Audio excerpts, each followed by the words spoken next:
Today, I'll show you how to connect GitHub to Jira. Connecting GitHub to Jira helps your team track development work directly from Jira issues. After the integration is set up, Jira can show related branches, commits, pull requests, builds, and deployments when developers include Jira issue keys in their GitHub work. First, open Jira and log in with an admin account.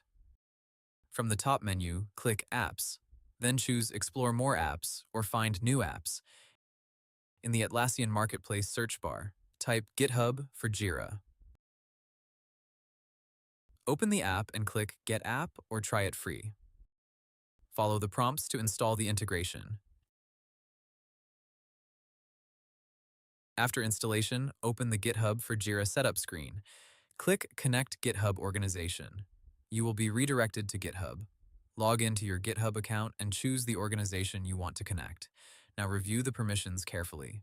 GitHub may ask you to authorize Atlassian access to selected repositories or all repositories in the organization.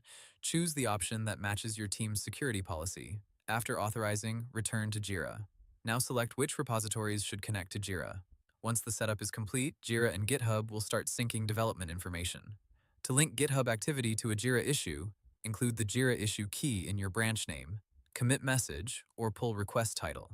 For example, if your Jira issue is WEB-123, include WEB-123 when creating the branch or commit.